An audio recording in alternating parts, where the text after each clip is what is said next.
ज्ञानाञ्जनशलाकया चक्षुरुन्मिलितं येन तस्मै श्रीगुरवे नमः।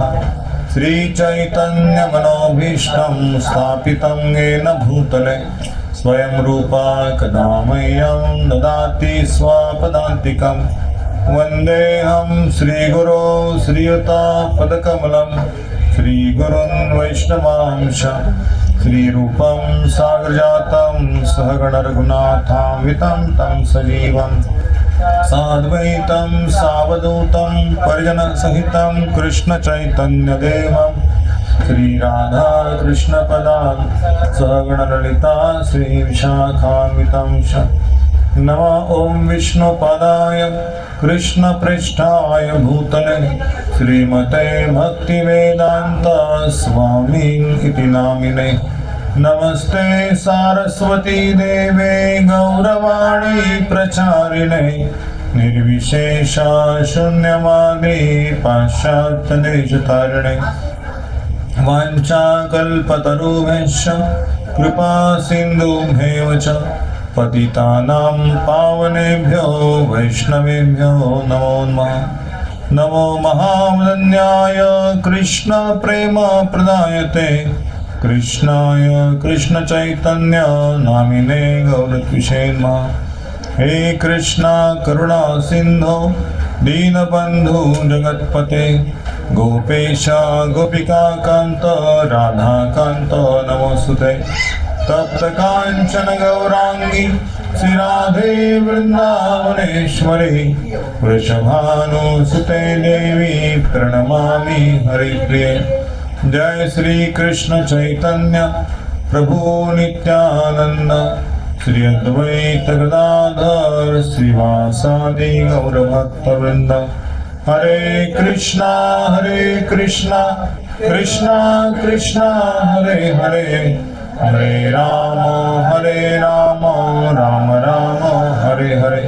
हरे कृष्णा कृष्णा कृष्णा हरे हरे हरे राम राम राम हरे हरे। हरे कृष्णा कृष्णा हरे हरे हरे राम राम हरे हरे। मुखं करोति वाचालं पङ्गुं लङ्घयति गिरिं यत्कृपातमं वन्दे श्रीगुरुदिनकारिणं परमानन्दमाधवं श्रीचैतन्य ईश्वरम्।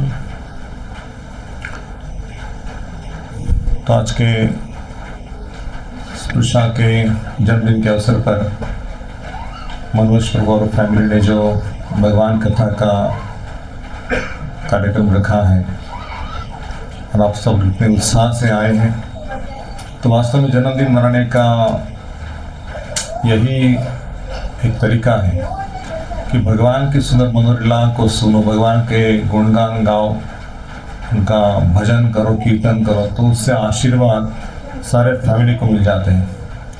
केवल आजकल जो बर्थडे सेलिब्रेट होता है कहीं मॉल में, कहीं और होटल में, खाना पीना, झूमना, पिक्चर गाना सुनना, उसमें तो उससे मनुष्य का जो चेतना है उसका डिग्रेडेशन होता है। चेतना ऊपर नहीं उठता, भगवान के समय में चेतना ऊपर उठेगा। लेकिन जैसे मनुष्य भगवान से बिछड़ जाएगा और भौतिक संसार के गाने या सिनेमा या खाना पीना होटल में एक करेगा तो उसकी चेतना नीचे आ जाएगी, भगवान से नहीं जुड़ेगा।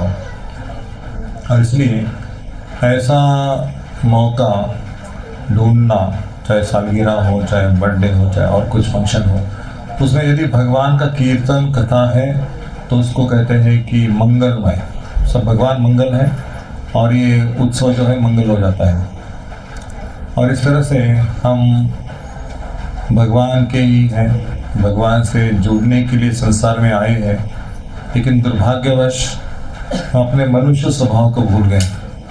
हमारा जो ओरिजिनल स्वभाव है भगवान का गुणगान करना, भगवान की कथा को सुनना और भगवान के भक्तों के सानिध्य में जीवन बिताना, उनका स्मरण करते हुए, तो भगवान वो सिखाने के लिए इस जगत में आते हैं और अपनी दिव्य लीलाओं को प्रकट करते हैं। और किन के लिए प्रकट करते हैं?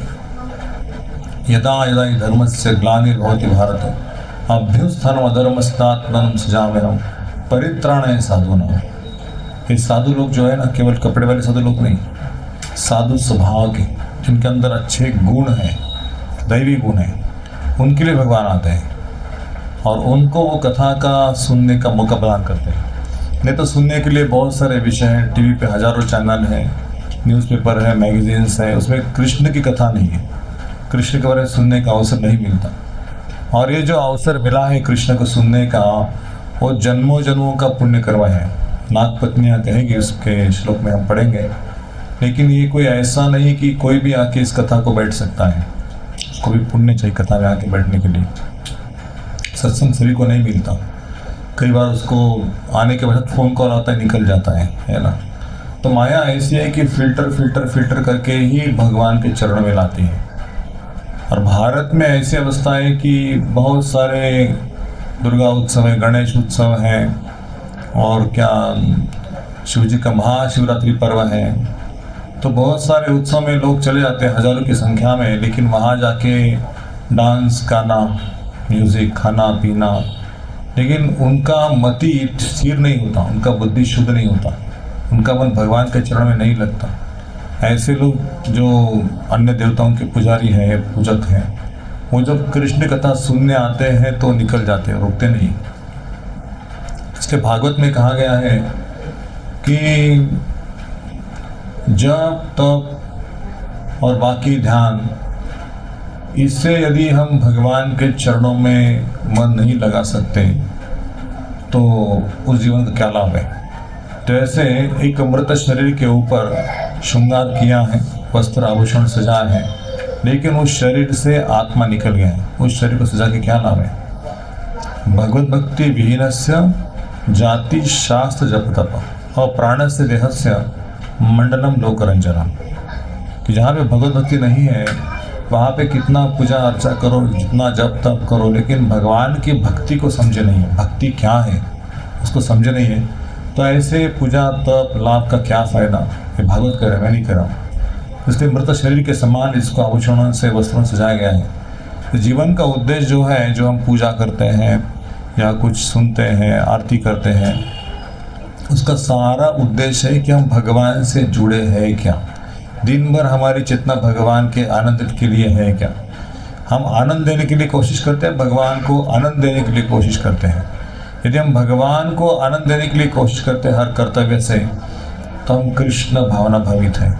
यदि हम भगवान के आनंद की प्रयास ही नहीं करते, वो मतलब सोचते नहीं उसके बारे में, तो हम माया भावना भावित हैं, माया के कब्जे में हैं। और दुर्भाग्य की अवस्था ये है भारत में कि लोग भगवान को भूल गए हैं। सुबह उठने से मोबाइल होता है, रात को सोने तक मोबाइल होता है, और भगवान को नाम मात्र दर्शन के लिए जाते, 2 मिनट के लिए हाथ जोड़ते हैं, भगवान हमारा काम कर दो, भगवान हम संकट में हैं, भगवान फैमिली की रक्षा करो, भगवान हमारी सैलरी बढ़ाओ, भगवान हमारी बेटी का शादी करो। मतलब जो है भगवान को हम ऑर्डर कैरियर बनाते हैं, लेकिन भगवान स्वामी हैं, हम सेवक हैं। भगवान को ऑर्डर देने की जरूरत नहीं है। अगर भगवान के भक्त बन जाओगे तो भगवान अपने फैमिली का भार स्वयं उठा लेंगे, मेरा परिवार है कहेंगे। बोलने की क्या जरूरत है। जिस घर में कृष्ण का निवास स्थान है उसको बोलने की आवश्यकता है। तो ये जो विश्वास है, ये श्रद्धा है, ये श्रद्धा भक्ति के द्वारा स्थापित होता है। वैसे जब कृष्ण का नाम मुख में होता है, कृष्ण की सेवा चलती है, घर में आरती हो, भोग बनाना हो, रोज सुबह शाम भगवान को खिलाना हो, तो उस घर में कृष्ण ही सब कुछ गमन करते हैं, जो संसार चलाते हैं। 84 लाख योनि को भगवान चला रहे हैं, सबका भोजन मिल रहा है, तो हमें क्यों नहीं मिलेगा। इसलिए भगवान को शरणागत है। कृष्ण बोलते कि सर्वस्व तुम्हारा चरणे पड़िया, पड़ेची तुम्हारा द्वार है। तुम ही तो ठाकुर, आमी तुम्हारा कुकुर। आप ठाकुर हो, हम आपके घर में कुत्ता है, आपका घर है, तो हमें आप संभालिए। तो कृष्ण को स्वामी बनाना है, हम उसको दास बनना है घर में। और इस अवस्था में भगवान हमारे हृदय में आ जाएंगे, सुंदर सुमधुर उनका नाम चलता रहेगा, तो चित्त शांत होगा, बुद्धि शुद्ध होगी, और उससे सारे संसार में कृष्ण देखकर लोगे। सब तरफ कृष्ण है, कृष्ण को भूलोगे नहीं। वास्तव में यही है कि सारा संसार कृष्ण का है। हम सारी वस्तुएं कृष्ण की है, और हम अपने आप को समझते ये मेरा घर है, ये मेरी संपत्ति है, ये मेरे बच्चे हैं, ये सारी संसार की चीज़ें मेरे लिए बनाई गई हैं।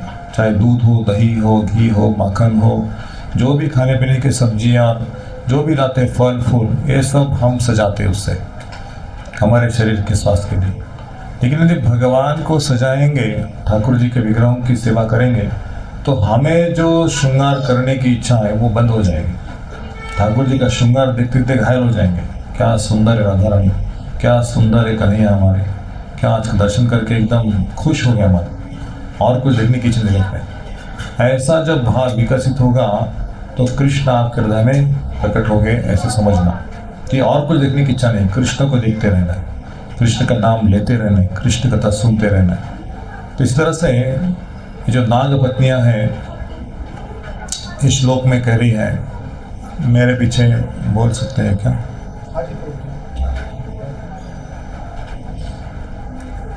एक सेकंड, हो गया हो गया हो गया हो गया, आ गया आ गया। न नाकपृष्ठं न च सार्वभौमं, न नाकपृष्ठं न च सार्वभौमं, न पारमेष्ठं न रसाधिपत्यं, न योगसिद्धि पुनर्भवं वा, न योगसिद्धि पुनर्भवं वा, वाञ्छन्ति यत्पादरज प्रपन्ना, वाञ्छन्ति यत्पादरजः प्रपन्ना। मेरे पीछे बोलिए।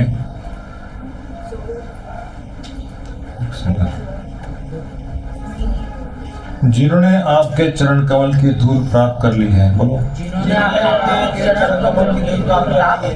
वे न तो स्वर्ग का राज्य,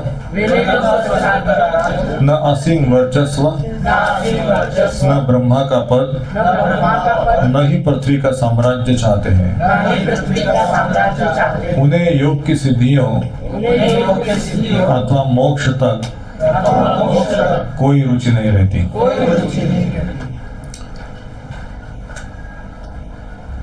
कौन कह रहे हैं? नागपत्नियां कह रही हैं। तदेशनाथापदुरापमन्ये स्तमोजनी क्रोधवशोऽपीशा संसार चक्रे भ्रमता शरीरिणो यद इच्छत स्याद् भव समक्षा। हे प्रभु, यदि इस सरफराज कालिया का जन्म तमोगुण में हुआ है और यह क्रोध के वशीभूत है, किंतु इसने अन्यों के लिए जो दुष्प्राप्य है उसे भी प्राप्त कर लिया है। इच्छाओं से पूर्ण होकर जन्म वृत्ति के चक्कर में भ्रमण करने वाले देहधारी जीव आपके चरण कमलों की धूल प्राप्त करने से ही अपने समक्ष सारे आशीर्वाद को प्रकट होते देख सकते हैं। तो मैं इस तात्पर्य को पढ़ के इस कथा को प्रारंभ करता हूँ। बद्ध जीव के लिए अपने आप को मोह के कलम से छुड़ाकर परब्रह्म की पूर्ण चेतना को प्राप्त कर पाना अत्यंत दुर्लभ है। तो भी कालिया को यह आशीर्वाद प्राप्त हो सका क्योंकि भगवान ने अपने चरण कमलों से उस सर्प के फणों पर स्वयं नृत्य किया। भले ही हम बद्ध जीवों को अपने सर पर भगवान का नृत्य होने की कृपा प्राप्त न हो सके, किंतु भगवान के प्रतिनिधि प्रामाणिक गुरु के माध्यम से ब्रह्म के चरण कमलों की धूल तो प्राप्त हो सकती है। इस ब्रह्मांड के कष्ट तथा अज्ञान से हमेशा के लिए मुक्त होकर हम भगवत धाम वापस जा सकते हैं।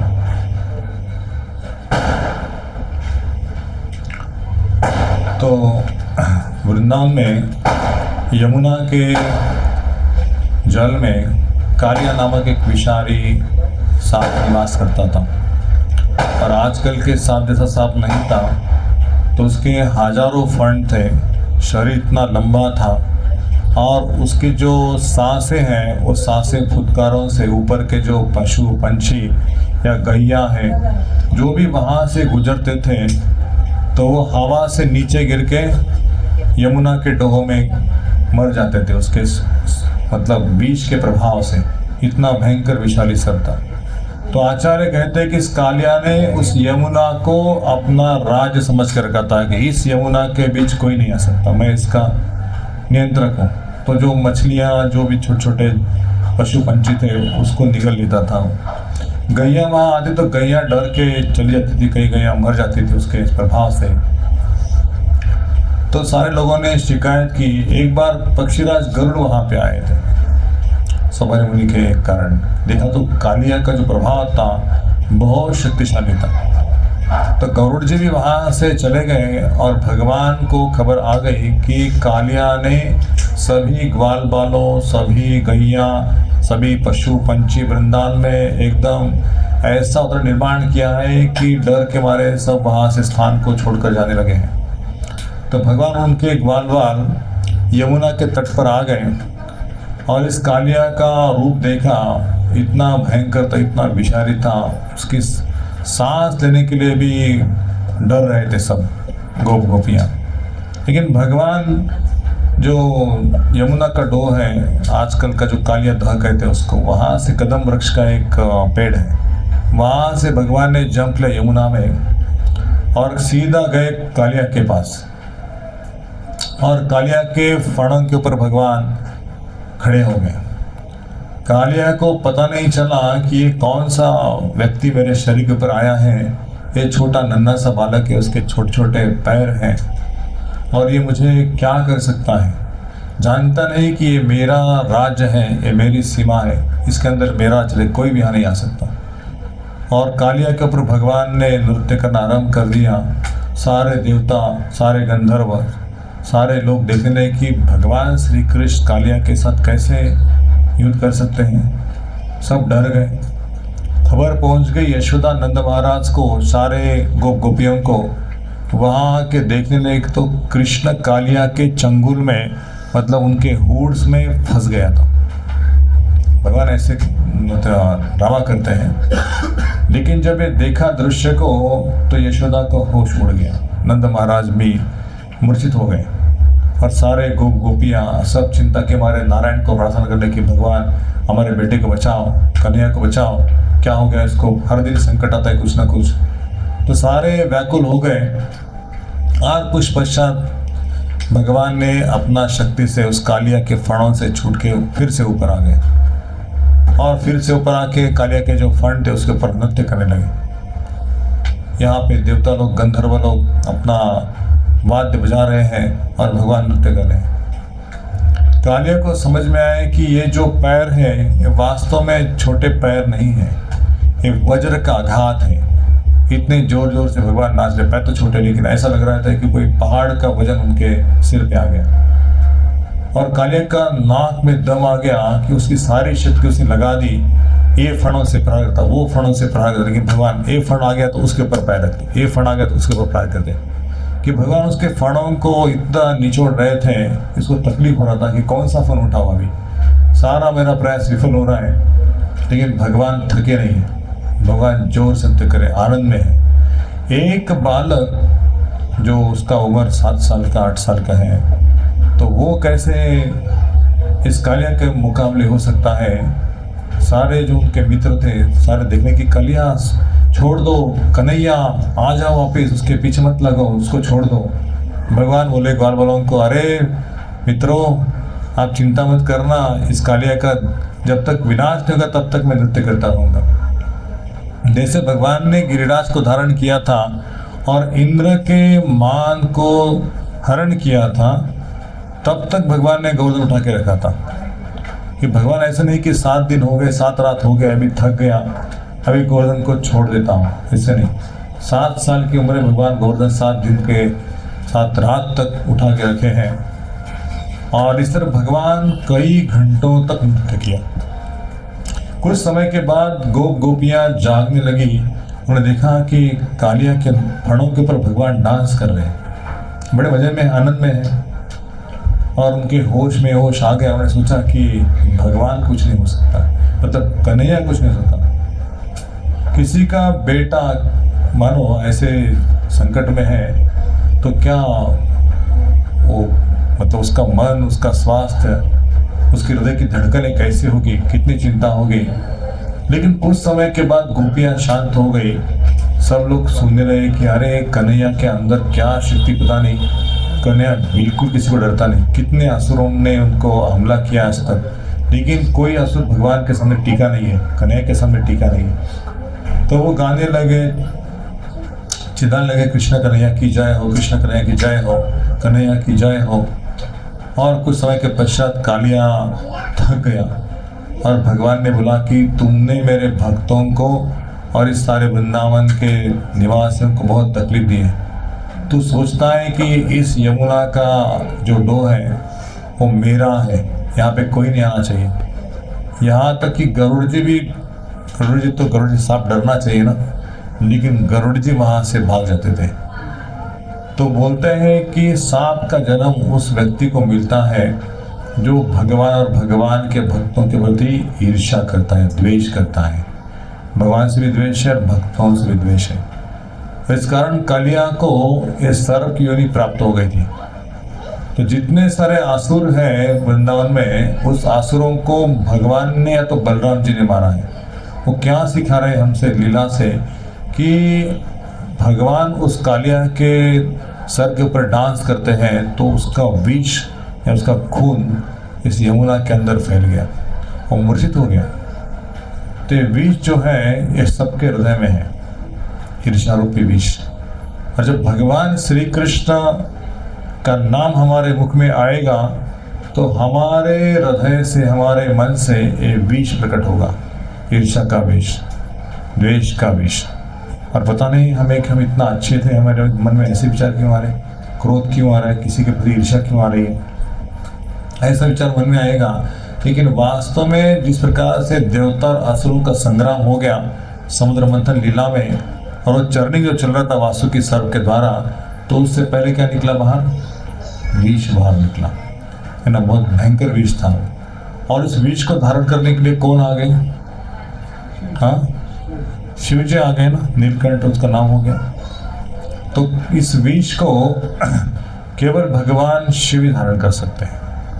जो हमारा मन में जो विष है, विष रूपी जो द्वेष है, उस द्वेष को निकालने के लिए भगवान श्री कृष्ण का नाम, उनका संकीर्तन, हमेशा उनका स्मरण ये करते रहेंगे तो एक कालिया रूपी जो हमारे हृदय में बैठा है वो निकल जाएगा। तो भगवान ने कहा कालिया को कि तूने मेरे भक्तों को, गायों को, सबको तकलीफ दिया है, मैं तुझे छोड़ता हूँ। क्यों छोड़ता हूँ? ये जो नाग की पत्नियां थी, वो नाग की पत्नियां भगवान से प्रार्थना कर रही थी कि मेरे पति ने आपके प्रति बहुत ईर्ष्या की है, बहुत तकलीफ दिया है, आप उसको सजा इतना ही दे दो, बहुत सजा दिया उसको, अभी वो आपके शरण में आ गया, उसको मारो मत, उसको इतना ही बोलो कि ये स्थान छोड़ के कहीं और चले जाए। तो कालिया को भगवान के नागपत्नी ने स्तुति करने के पश्चात कालिया को मारा नहीं, छोड़ दिया, बोले यहाँ से चले जाओ। तो कालिया कहाँ है आज? अफगानिस्तान में है ना। तो जहाँ गंधारी रहती थी ना, तो वहाँ पे कालिया को बोला कि चले जाओ यहाँ से।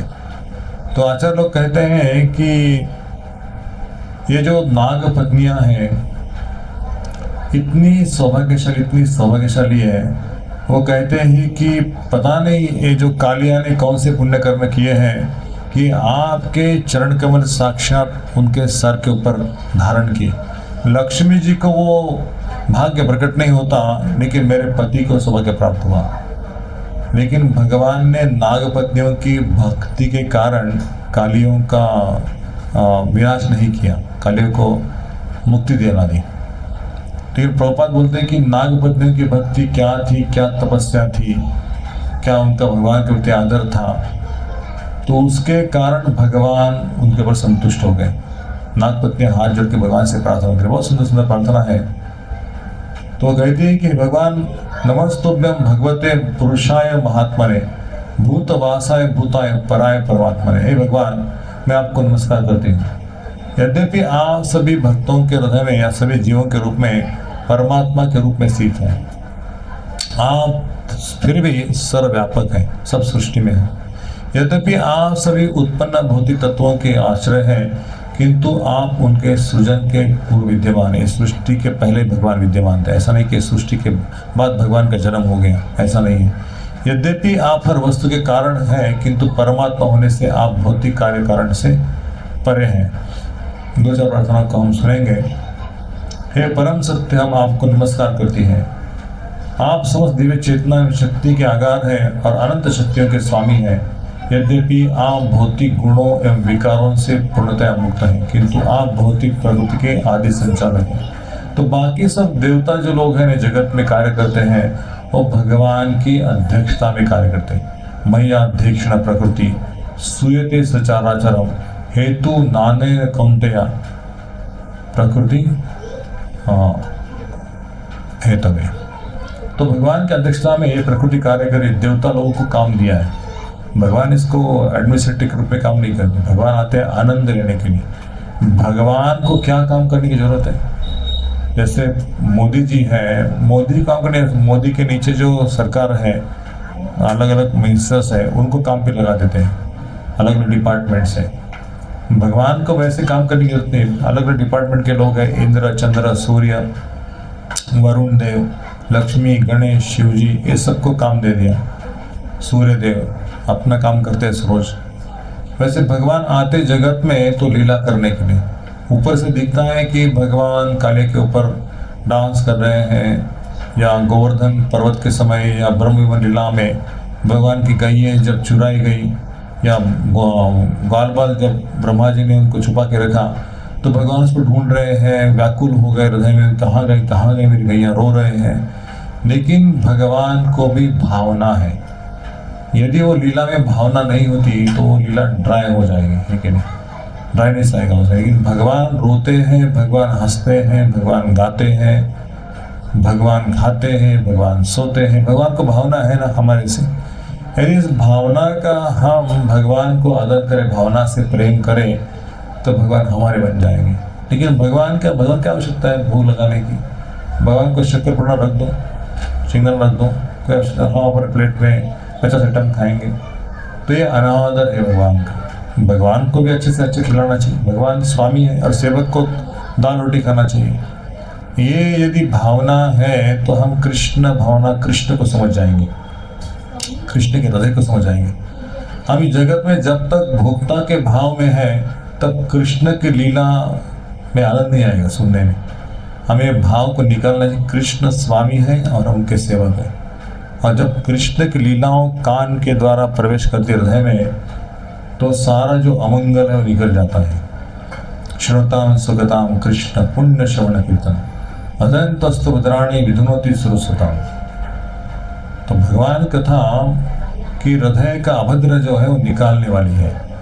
इसलिए हमेशा जब श्रवण में रहेंगे, हम भगवान कथा रोज सुनेंगे, तो नष्ट प्रायश भद्रेशु नित्यम भागवत सेवया भगवती उत्तम श्लोके भक्ति नष्ट। भगवान की भक्ति स्थापित होगी हृदय में। भक्ति मतलब क्या है? भक्ति मतलब कृष्ण के प्रति जो सेवा करने की भावना, नाम लेने की भावना, या उनका दर्शन करने की भावना, कीर्तन करने की भावना, भगवान के लिए कुछ खरीदने की भावना, ज्वेलरी बनाएंगे, ड्रेस बनाएंगे, उनकी आरती करेंगे। ऐसी भावना जब हृदय में आती है, तो हमारा जो मिथ्या भावना है कि हम कोई विशेष व्यक्ति है, इस भावना से निकल जाते हैं। द्वेष, कपट, ईर्ष्या, किसी के प्रति बदला लेने की भावना, ये सब निकल जाता है। और सब सहन करने की शक्ति भगवान दे देते हैं। भारत में ऐसा हो गया है कि भगवान हमारे ऊपर जब संकट आते हैं, हम आपको दर्शन करते हैं, हमको चढ़ाते हैं, तो हमारे जीवन में संकट क्यों आ गया? हम तो आपके भक्त हैं। लेकिन संकट उन्हीं के जीवन में आता है जिन पर कृपा हो गई भगवान की। तत्ते अनुकंपा सुसूक्ष्माणो भुंजान एवं आत्मकृतंपा को रुद्रवाद व पूर्वी विधान नमस्ते जीवे मुक्ति प्रदेशदार। जब व्यक्ति के ऊपर संकट आता है, दुख आता है, तो भगवान का नाम लेता ही कि नहीं? भगवान के समीप आता ही कि नहीं? और जब संकट नहीं, दुख नहीं, तो क्या होता है? माया के चंगुल में आता है। पिक्चर, सिनेमा, गाना, सोना, खाना, पीना, सब कुछ। भगवान को छोड़ के सब कुछ आनंद लेने की भावना। लेकिन जब संकट आता है, फाइनेंशियल लॉसेस है, फिजिकल, मेंटल, इमोशनल, सब चला गया, कोई केयर नहीं करता, अकेला जीव है, भगवान से याचना करते हैं आपके शरण में आ गया हूँ, मुझे आप स्वीकार करें। तो भगवान क्या करते हैं, जिसका कोई नहीं है उसका भगवान है ना। इसलिए भगवान ऐसे व्यक्तियों को आश्रित है जिसका भरोसा कृष्ण के ऊपर है। हमारा सनातन धर्म में भागवत ग्रंथ को पढ़ना, भागवत को समझना बहुत ही विरला है। कुंती महारानी के जीवन में इतना संकट, इतना विपदा आ गया, फिर भी कुंती महारानी क्या बोल रही है, विपदा संतता शाश्वत तत्र तत्र जगत गुरु भवतो दर्शनम यस्यात् पुनर्भव दर्शनम। कृष्ण, हमारे जीवन में क्या संकट नहीं आ रहे, विषाद महागने पुरुषा दर्शने, कि शुरू में ही भीम को विष पिलाने का कोशिश किया बचपन में उनके बेटे को, द्रौपदी का वस्त्रण किया, पांडवों को वनवास भेज दिया, और कुंती और पांडवों को भी राज नहीं दिया, रहने के लिए घर भी नहीं दिया। इतना परेशान किया, इतना परेशान किया। कुंती कौन थे, कृष्ण की बुआ थी। कृष्ण क्या नहीं कर सकते थे अपने भक्तों के लिए, लेकिन कृष्ण दिखाते कि मेरी बुआ होने के पश्चात, ये पांडव मेरे भाई होने के पश्चात, फिर भी उनके जीवन में संकट है, फिर भी को क्या करिए, हे कृष्ण ऐसी विपदा, ऐसे संकट मेरे जीवन में बार बार आए। कोई ऐसी प्रार्थना करेगा, ऐसे संकट, ऐसे विपदा मेरे जीवन में बार बार आए, ताकि मैं इस भौतिक जगत का फिर से दर्शन ना कर सकूं। मुझे आपके धाम में जाना है, यहाँ से वापस नहीं आना। हम सभी लोग भगवान से ये प्रार्थना करते हैं कि सब सुख आवे कष्ट मिटे तन का, जय जगदीश हरे। हमारे जीवन में कोई कष्ट नहीं, कोई तपस्या नहीं, कोई तनिक भी दुख ना हो, हमें सब सुख चाहिए। भगवान आप दुख में रहो। भगवान किस बारे में दुख में है, भगवान को दुख इस बात का है कि मैं सब कुछ सबको देता हूं, लेकिन कोई कृतज्ञ नहीं है। कोई भगवान को बोलता नहीं कि थैंक यू कृष्णा। कोई भगवान को बोलता नहीं कि मैं आपके लिए क्या चढ़ाऊं, क्या आरती करूं, मेरा मन आप में कैसे लगे। कोई भगवान के मंदिर में इसलिए नहीं आता कि भगवान को आनंद होता है मैं आने के पश्चात। मंदिर में इसलिए आते हैं, एक तो हमारी परंपरा है, मंदिर में जाना चाहिए, डर है भौतिक जगत से कुछ हो जाएगा, तो ठाकुर जी के साथ थोड़ा संपर्क है तो सब कुछ मंगलमय हो जाएगा। हाँ, जो भी अड़चने हैं दूर हो जाएगी, स्वास्थ्य अच्छा रहेगा, पैसा आएगा घर में, बच्चे पढ़ाई करेंगे, मन मजे में रहेंगे, इसलिए मंदिर में आते हैं। लेकिन ठाकुर जी को आनंद देने के लिए, सेवा करने के लिए कोई नहीं आता मंदिर में। भारत का दुर्भाग्य है। गुरुद्वारा में लोग आते हैं, किस लिए आते हैं, गुरुद्वारा में लोग आते सेवा करने, जूता का सेवा हो, प्रसाद बांटने का सेवा हो, मंदिर साफ करने का सेवा हो, गुरुद्वारा साफ करने, उसके लिए मंदिर में आते हैं सिख धर्म में। लेकिन हिंदू धर्म में क्या है, मंदिर में किस लिए जाना, दर्शन करना, और हाथ में या प्लेट में प्रसाद मिलता है तो खा के वापस आना, कुछ भगवान से लेना देना ही है। तो पूर्व जमाने में राजा लोगों ने मंदिर बनाया था, लेकिन जो आसपास के लोग थे मंदिर का सेवा करने के लिए आते थे, सुबह से प्रातः काल में मंगल आरती को आते थे, और दिन भर कुछ ना कुछ अपना अपना सेवा करके निकल। आज भी जगन्नाथपुरी में भगवान का सेवा के लिए आते हैं। तो भगवान को आनंद देने के लिए हमारा निर्माण है। यदि हम आनंद देने की भावना में है तो कृष्ण दुखी हो जाते हैं। क्यों दुखी हो जाते हैं, ये जगत में पड़ा रहेगा, क्या आनंद देगा, भौतिक आनंद। मैं उसको आध्यात्मिक आनंद देना चाहता हूँ, लेकिन वो भौतिक आनंद में ही फंसा हुआ है। उसको लगता है कि अभी गाड़ी हो गया, प्रमोशन हो गया, बच्चा हो गया, बच्चे का 10th हो गया, 12th हो गया, फिर उसका शादी हो गया, तो मेरा जिम्मेदारी हो गया, खत्म। लेकिन हमारे आचार्य कहते हैं कि ये जीवन नहीं है, ये जीवन की शुरुआत है, केवल उसका एक बाय प्रोडक्ट, एक चैप्टर है।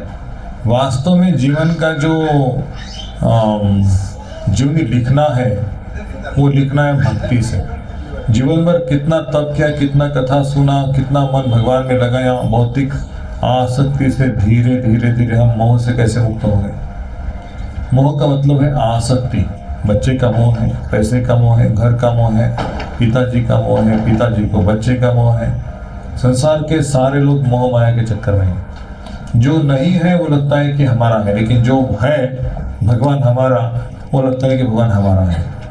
लगता है किसी को भगवान हमारे हैं। तो भगवान जब हमारे हैं ऐसी भावना आ जाएगी, तब हम भगवान के धाम में चले जाएंगे। तो इसलिए भगवान भौतिक शक्तियों के स्वामी हैं, भौतिक विकारों से पूर्ण है और भगवान भौतिक प्रकृति के आदि संचालक हैं। आगे कहती है, हम आपको नमस्कार करते हैं, आप साक्षात काल, काल के आश्रित, काल की विभिन्न अवस्थाओं के साक्षी हैं।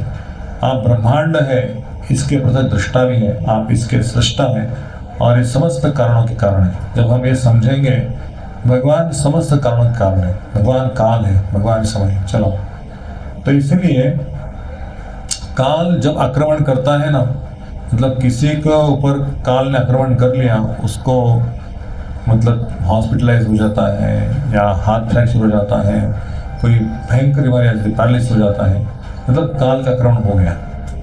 तो श्री कृष्ण की कृपा नहीं है तो काल का आक्रमण कभी हो सकता है, लेकिन श्री कृष्ण का नाम है, कृष्ण का सेवा है, कृष्ण कथा है, तो उस व्यक्ति का जो स्वास्थ्य है, मानसिक शारीरिक सब भगवान की देखभाल करते हैं।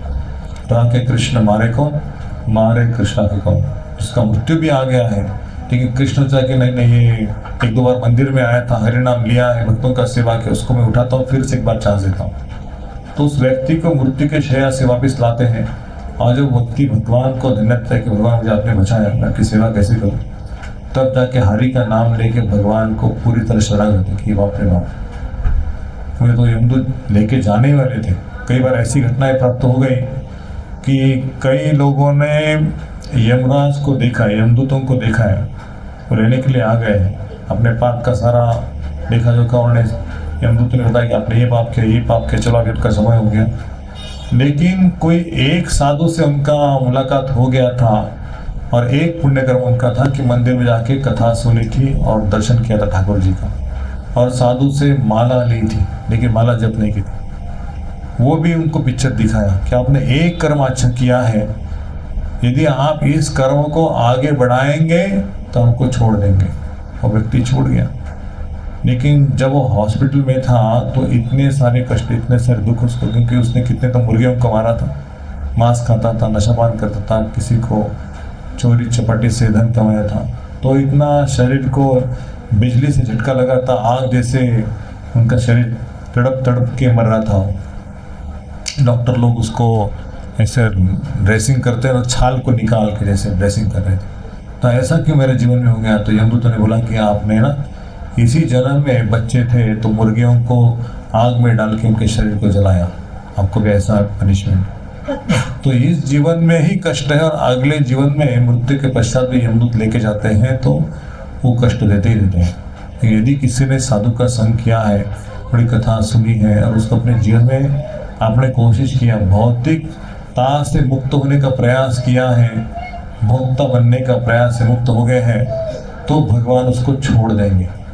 लेकिन हम भोक्ता के भाव में हमेशा रहेंगे कि सारा चीज़ मेरे लिए बनाया गया है, भगवान कुछ अर्पण नहीं है, भगवान का नाम नहीं है, भगवान की चेतना नहीं है, तो ऐसी अवस्था में हम माया के चंगुल में फंस जाएंगे।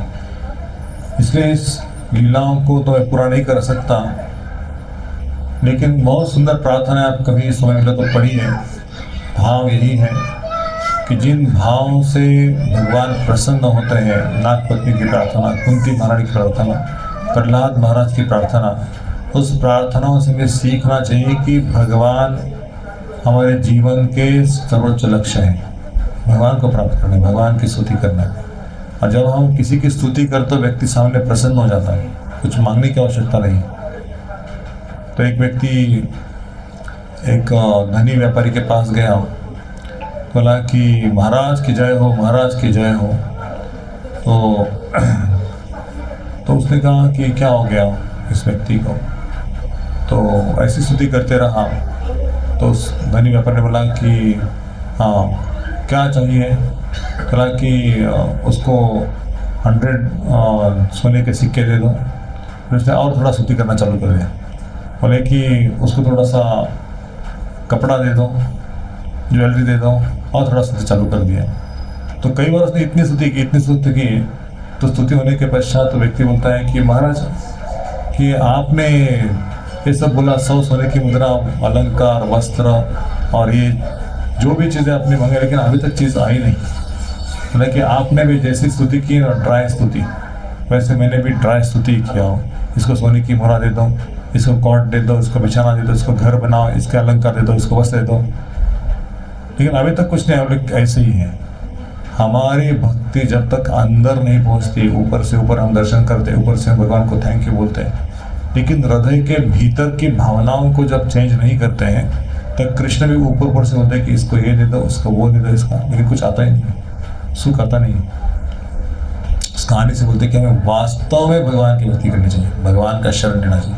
तो कृष्ण बोले कि हाँ, सुदामा के जैसे इसका महल बना दो, लक्ष्मी जी उसका सेवा करो, उसके बेटे का ध्यान दे, क्योंकि हम भगवान के हो जाते हैं ना, तो भगवान हमारे बन जाते हैं। इसलिए भगवान का होने के लिए एक कृष्ण कथा को रोज सुनना चाहिए। पहला कर्तव्य है कृष्ण का नाम लेना, कृष्ण कथा सुनना डेली। जैसे आप भोजन करते हो तो आपके शरीर में शक्ति आती है ना, वैसे कृष्ण कथा जब सुनते हो, कृष्ण का नाम लेते हो, तो आपके मन के अंदर आपके आत्मा की शक्ति आ जाती है।